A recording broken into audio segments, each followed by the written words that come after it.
અને 14 દિવસ દરમિયાન રાજકોટ અગ્નિકાંડના કેટલાક પીડિતોને મળ્યો, ત્યાં મેં પ્રાર્થના સભામાં ભાગ લીધો, શ્રદ્ધાંજલિના કાર્યક્રમો આપ્યા, પીડિતો માટે મૌન પાડ્યું, પત્રિકા વિતરણ કરી, લોક સંપર્ક કર્યો, અનેક મીડિયાના મિત્રો, પત્રકાર મિત્રો સાથે આ ઘટના બાબતે વાત કરી, કેટલાક અગ્રણી નાગરિકોને, બુદ્ધિજીવીઓને મળ્યા. સમગ્ર રાજકોટનું એક સુરે આજની તારીખ એવું માનવું છે કે અગ્નિકાંડમાં પણ તક્ષશિલા કાંડ અને મોરબી કાંડની માફક ન્યાય મળવાનો નથી. આખું રાજકોટ એ એક સુરે આવું કહી રહ્યું છે. આ રાજકોટના રહેવાસીઓ અને પીડિત પરિવારો એવું એટલા માટે માની રહ્યા છે કે અગાઉ તક્ષશિલા કાંડ, શ્રેય હોસ્પિટલ કાંડ, રાજકોટમાં જ કોરોના દરમિયાન શિવાનંદ હોસ્પિટલમાં લાગેલી આગમાં 8 લોકોના મૃત્યુ પામ્યા એ ઘટના અને વડોદરાની હરણીકાંડની ઘટના, આવી એક પણ ઘટનામાં રાજ્યની સરકારે અને પોલીસે કસૂરવાર મોટા અધિકારીઓ અને ભારતીય જનતા પાર્ટીના ભ્રષ્ટ નેતાઓની ક્યારેય ધરપકડ કરી નથી.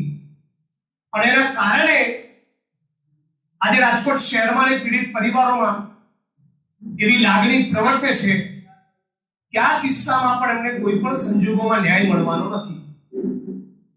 ગઈકાલે સરકારના મંત્રીએ અને આગલા દિવસે એસઆઈટીના વડા સુભાષ ત્રિવેદીએ પણ કહ્યું સ્ટાન્ડર્ડ જવાબ કે તપાસ ચાલી રહી છે. ઘટના બન્યાને થોડા દિવસમાં 1 મહિનો થવા આવશે, એ છતાં આ તપાસ ટીમો શું કરી રહી છે એનાથી સમગ્ર ગુજરાતની જનતા એક પ્રકારે અજાણ છે. અમે ઘટના સ્થળની મુલાકાત લીધી તો ત્યારે તમામ લોકોનું એક સુરે કહેવું હતું કે સાંજે 4:30-5 વાગે ઘટના બની, એના ગણતરીના કલાકોમાં હજી એસઆઈટી નું ગઠન થયું નથી, હજી ઇન્વેસ્ટિગેટિંગ ઓફિસરની નિમણૂક થઈ નથી અને એફએસએલ ના મિત્રોએ એક પણ પુરાવો કલેક્ટ કર્યો નથી. એની પહેલા આખો ક્રાઇમ સીન એ ટોટલી ડિસમેન્ટલ કરી નાખ્યો, એને ડિસ્ટર્બ કરી નાખ્યો. એલએલબી ના પહેલા વર્ષમાં ભણનારા વિદ્યાર્થી અને લોકરક્ષકને પણ ખબર પડે છે કે આવી ગંભીર ઘટનામાં કે કોઈ પણ ગુનાહિત કૃત્યમાં પુરાવાઓ એકત્રિત કર્યા ન હોય ત્યાં સુધી ક્રાઇમ સીનને ડિસ્ટર્બ કરી શકાતો નથી.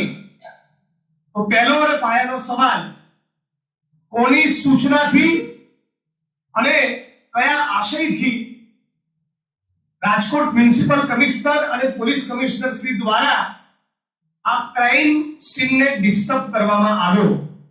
આ સૌથી પાયાનો સવાલ છે, કેમ કે આ કૃત્ય એ પુરાવાનો નાશ કરવા સમાન કૃત્ય છે.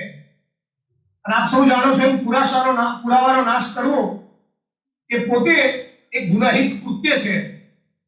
તો કોની સૂચના હતી અને કોના કહેવાથી, કયા આશયથી આ ક્રાઇમ સીનને ખોરવી નાખી, ત્યાં જેસીબી ફેરવી દઈને આખી જગ્યાએ ક્રિકેટ રમી શકાય એવા ખુલ્લા મેદાનમાં તબદીલ કરી દીધી? સવાલ નંબર 2, પેટ્રોલિયમ એક્ટ હેઠળ 30 લીટરથી વધારે પેટ્રોલ રાખી શકાતું નથી, ત્યાં ભયંકર મોટી સંખ્યામાં પેટ્રોલનો જથ્થો બરામદ થયો અને એ બાદ પણ હજી સુધી એફઆઈઆરમાં કે કલમ વધારાનો રિપોર્ટ કરીને પેટ્રોલિયમ એક્ટની કોઈ જ કલમનો ઉમેરો કરવામાં આવેલ નથી.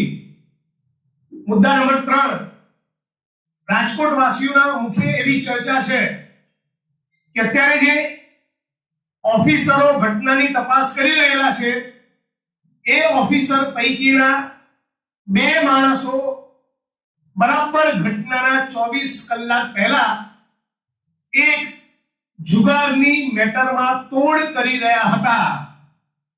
મુદ્દા નંબર 4, જે લોકો દારૂ અને જુગારમાંથી કમાણી કરી છે એવા અધિકારીઓને તપાસ ટીમમાં લેવામાં આવ્યા છે.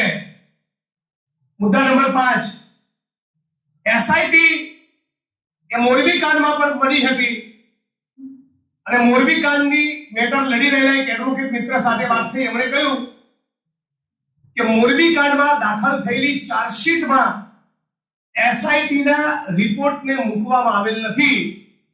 મતલબ કે આ એસઆઈટી ના રિપોર્ટનું તક્ષશિલા કાંડ, મોરબી કાંડ કે અગ્નિકાંડ જેવી ઘટનામાં આપણે પાણીપુરી ખાતા હોય અને એ વખતે હાથમાં જે કાગળ પકડાવે એનાથી વિશેષ કોઈ મહત્વ રહેતું નથી.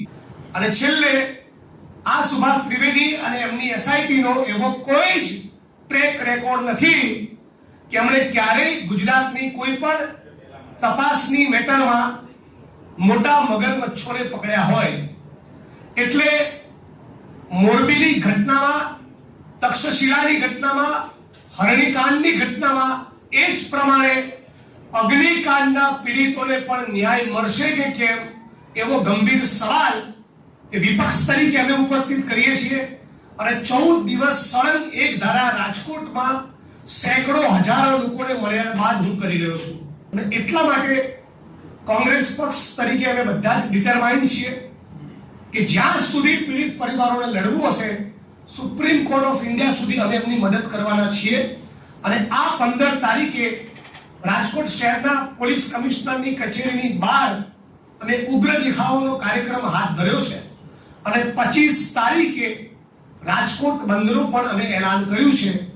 જો રાજ્યની સરકાર અને રાજ્યની પોલીસ અમારી અને પીડિત પરિવારોની માંગણી મુજબ એક સચોટ તપાસ ટીમનું ગઠન નહીં કરે, પીડિતોને 4 લાખના બદલે 1 કરોડનું વળતર ચૂકવવાની જાહેરાત નહીં કરે અને 1 થી 1.5 વર્ષમાં ફાસ્ટ ટ્રેક કોર્ટમાં કેસની ટ્રાયલ પૂરી કરવાની બાંહેધરી નહીં આપે તો 25 તારીખે અમે રાજકોટ શહેરમાં બંધનું એલાન કર્યું છે.